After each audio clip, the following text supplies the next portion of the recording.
OBS Studio va sortir en version 27.1, alors comme d'habitude, vous pourrez la tester avant sa sortie en version finale, mais sachez donc que cette version 27.1 est d'ores et déjà disponible à l'essai, puisque vous pouvez télécharger la Release Candidate numéro 1. Donc quoi de neuf dans cette version? Une très grosse feature qui va plaire aux streamers sur YouTube, et d'autres petites nouveautés qu'on va détailler ensemble. C'est parti!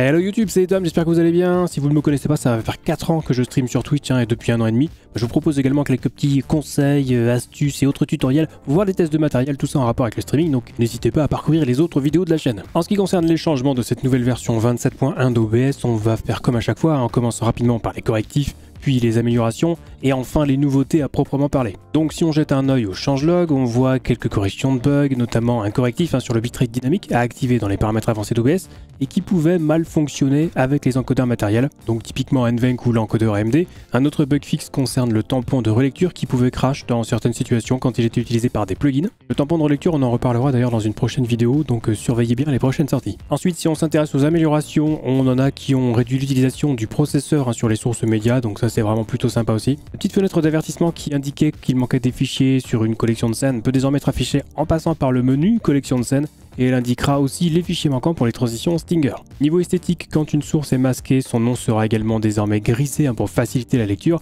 Alors évidemment, ça ne fonctionnera pas si vous avez utilisé du HTML dans le nom de votre source. Astuce que je vous avais présentée dans une de mes vidéos précédentes sur les secrets ultimes pour OBS, que vous pouvez revoir si ça vous intéresse. Et on en arrive aux vraies nouveautés, dont une qui fera plaisir à celles et ceux qui streament sur YouTube, et que je vais garder pour la fin. Donc déjà, on a l'ajout de la zone de sécurité qu'on pourra désormais afficher sur l'aperçu, alors qu'auparavant, ces marges n'étaient visibles que sur le multi-aperçu. Une option a donc été ajoutée dans le menu général d'OBS à la section aperçu.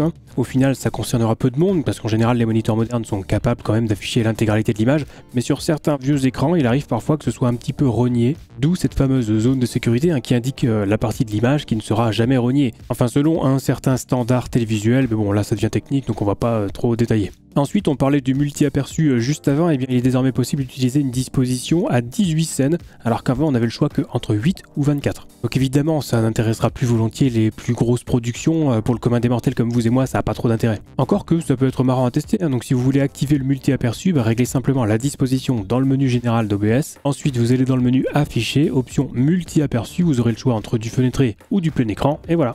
Autre nouveauté, c'est l'ajout d'une option Mask Only sur les transitions Stinger qui vont utiliser un cache de piste. Alors ça va permettre d'éviter d'avoir un fichier de transition avec un canal alpha, donc de la transparence, et donc de réduire l'utilisation du CPU par exemple. Donc en gros, à partir d'un fichier en noir et blanc, je peux désormais appliquer uniquement le masque pour ma transition et obtenir un résultat stylé avec n'importe quelle vidéo en noir et blanc.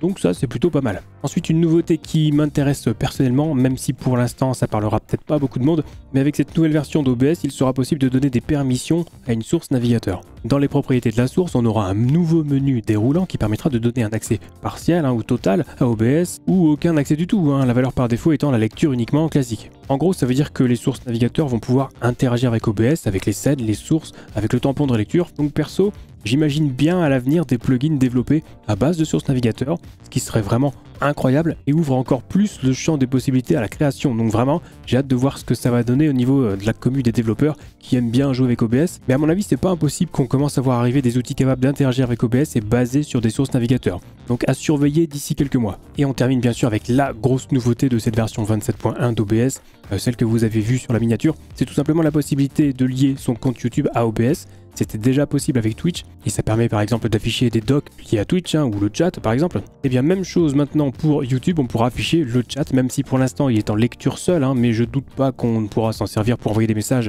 dans un avenir proche. Mais ça veut aussi dire qu'il n'y a plus besoin d'aller chercher une clé de stream, tout devient automatique. Et en cliquant sur le bouton commencer le streaming, on aura une petite fenêtre qui va s'ouvrir avec la possibilité de choisir de lancer un live ou d'en programmer un, de lancer un live déjà programmé, de choisir le titre, la description, choisir la visibilité, la catégorie, etc. Ça ressemble un petit peu à ce qu'on se trouve sur Streamlabs OBS, où quand on veut lancer un stream sur Twitch, on a une fenêtre aussi qui nous propose ce genre d'option juste avant de lancer le stream. Mais alors attention, cette petite fenêtre n'apparaîtra que si vous liez votre compte YouTube. Si vous utilisez la méthode à l'ancienne avec la clé de stream et que vous cliquez sur commencer le streaming, vous serez en live. J'en profite pour présenter mes excuses auprès des membres du serveur Discord qui ont activé les notifs pour les vidéos YouTube et qui en ont reçu 2 suite aux préparatifs de cette vidéo. Voilà. Alors sinon, un tout petit point négatif en plus, c'est qu'on ne pourra pas utiliser de miniatures personnalisées pour les lives YouTube. Il n'y a pas encore d'option, mais tout cela est très prometteur et permettra potentiellement de faciliter les streams sur YouTube à l'avenir. Et donc voilà pour ces nouveautés de la version 27.1 d'OBS Studio qui régale une fois de plus. Il y a un autre truc qui régale, c'est le petit pouce bleu, l'abonnement à la chaîne et l'activation de la cloche. Enfin, si la vidéo vous plaît, ça va de soi. J'en profite pour vous rappeler que si vous avez des questions concernant le streaming, vous pouvez venir me les poser dès que je suis en live sur Twitch. On vous accueille toujours dans une ambiance bien chill. Et pour les questions plus techniques, je vous invite à rejoindre le Discord communautaire Zero Absolute Gaming. Lisez bien les règles pour déverrouiller les salons de discussion et on vous répondra le plus vite possible. Tous les liens seront dans la description comme d'habitude. Sur ce, c'est la fin de cette vidéo. On se retrouve très vite pour la prochaine et d'ici là, bon stream.